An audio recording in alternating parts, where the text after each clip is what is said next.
very nearly about sailing, February 2024. It really is right towards the end of February at the moment. And not an awful lot has happened, but I said it might be very slow this year.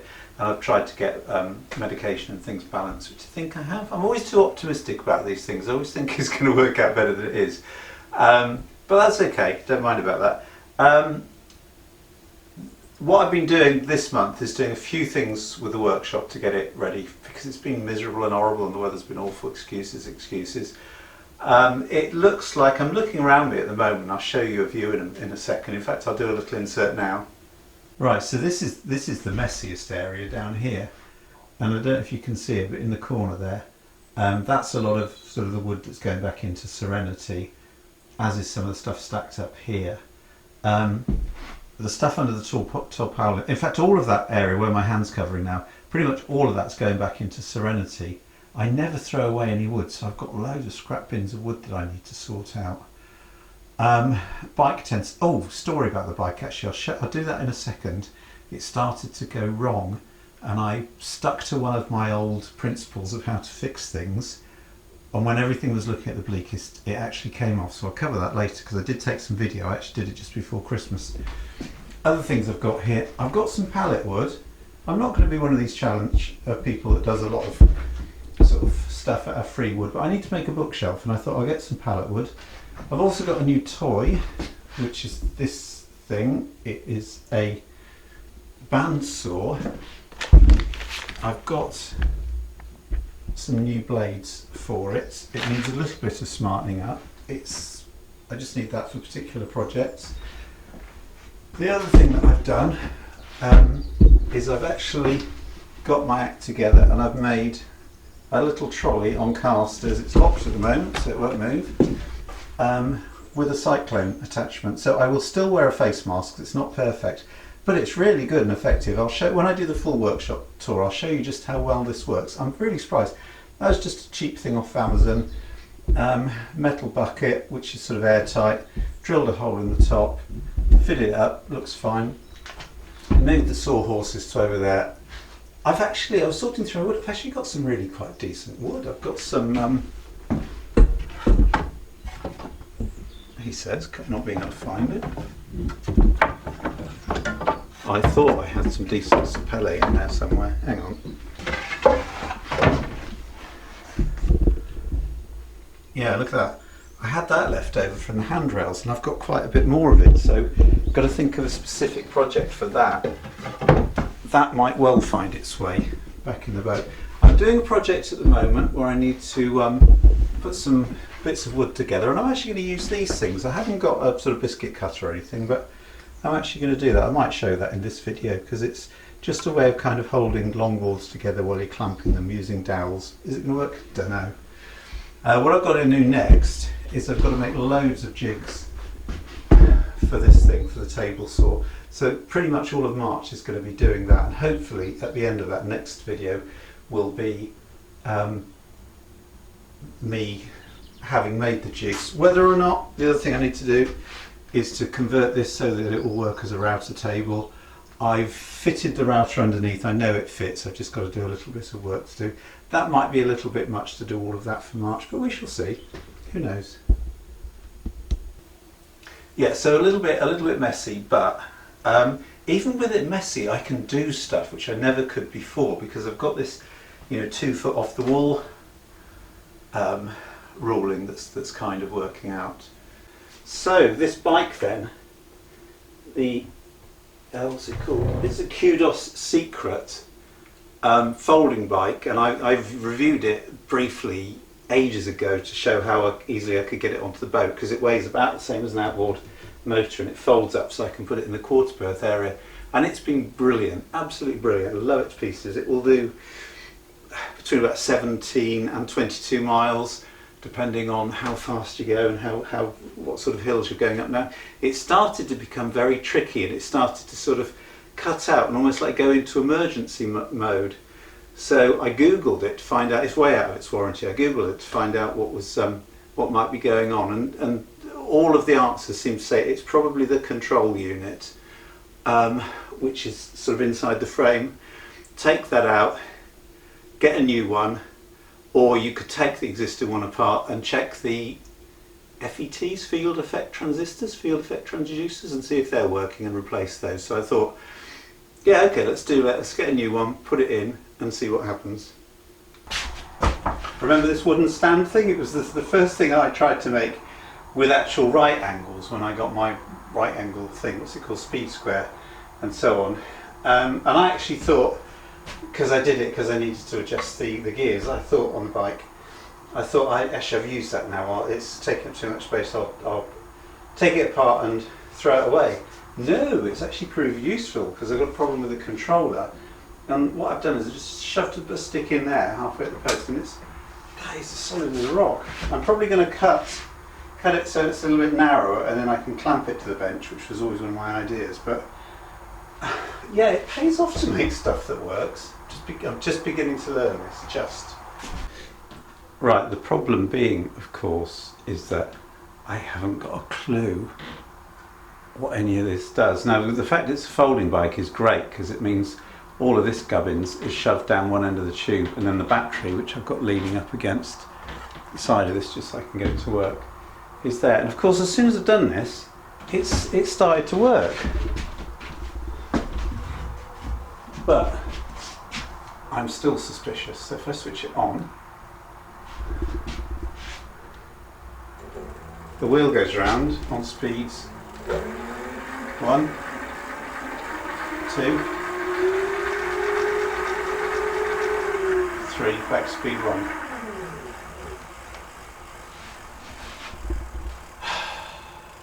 So what do? Do I try and place it? I've got a new one of those. Does it look the same? Yeah. Oh, it's slightly bigger actually. Oh, is that going to fit in? It is slightly bigger. Who knows? At least of my problems. Anyway, I'll try it, see what happens, and then I'll let you know what happens.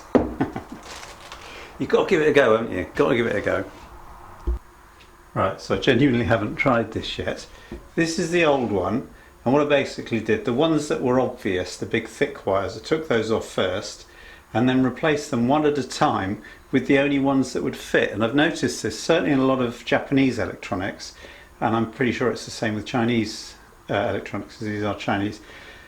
They tend to make it so that each plug is individual and it only plugs onto one thing. Having said that, some of the colours are definitely not the same, and there are spare things, but there were spare things on the other one. So let's switch this on.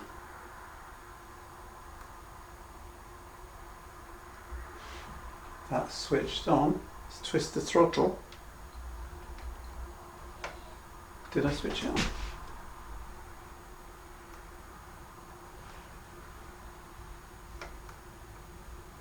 Oh, it might not. Oh, it might not have the throttle fitting on it. That's the trouble. That's one of the troubles.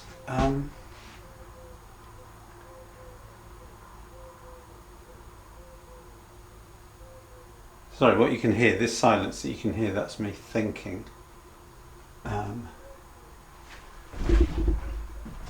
the mirror up here to see if it's actually switched on.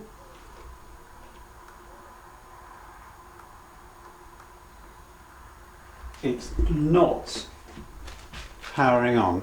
Right, back to, let me have a think about this.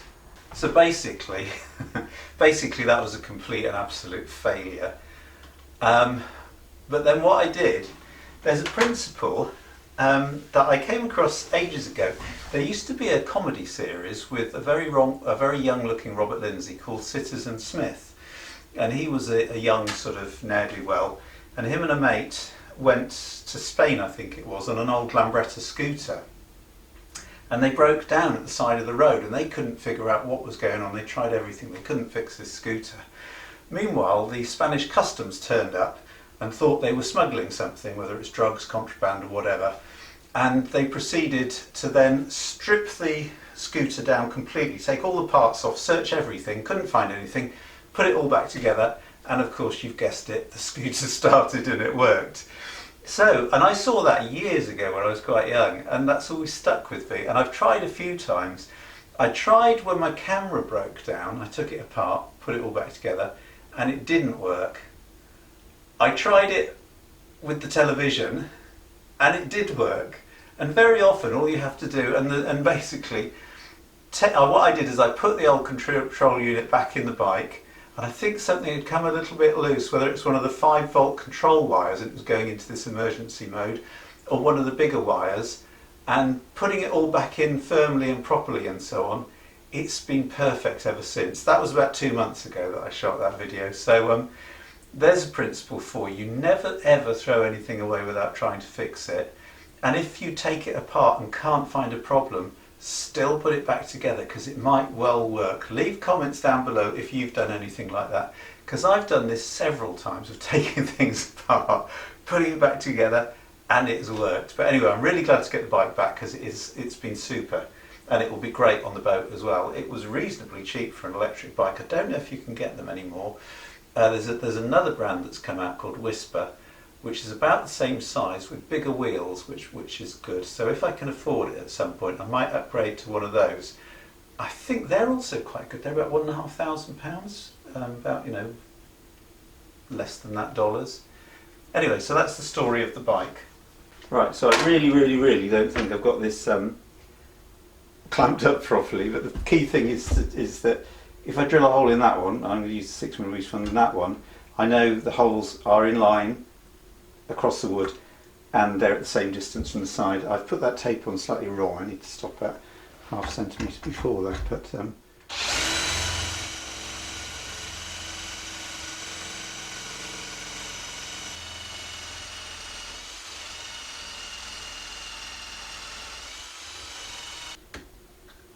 right, then what you do, or I don't know if this is then what you do, because this is then what I do, or then what I'm doing, is I unclamp this.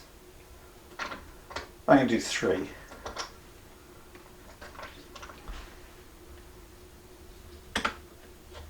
Move it along.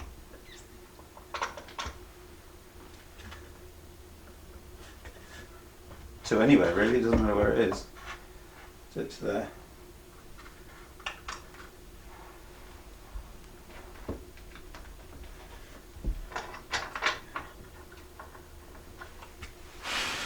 Clamp this all back up. Let's just check that's the right.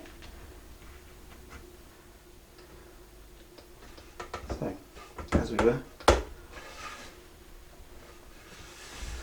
Here's the thing. So I know when I clamp it up that that's going to be nicely in line. It's not perfect actually, because this wood is not great, but gives me a bit of a guide. So I'm going to glue that, clamp it, and then I have a wide bit of wood which is wide enough for what I want. I need 6 inches and that's 7.5 inches, so I shall trim the scruffy bit off. Right, that's all the woodwork I'm going to show this today.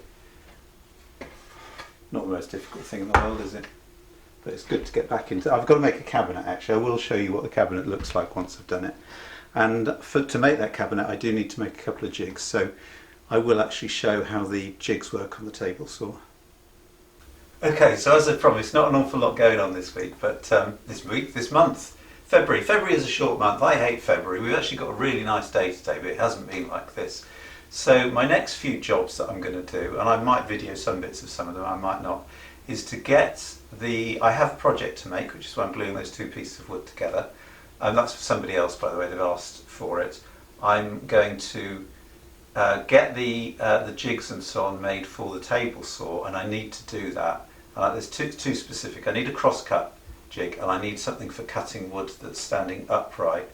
If I can, I will have a go at converting this into a router table. That has to be done fairly soon. I need that for bits of the galley. And the bandsaw, I'm going to clean this up, get this working.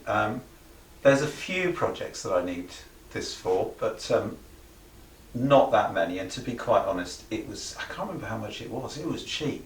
It was really cheap on eBay. It's not great because you can only cut up to about 3 inches thick of wood, but it's got a long sort of throw, so you can. Anyway, we'll see. I think it's going to be useful.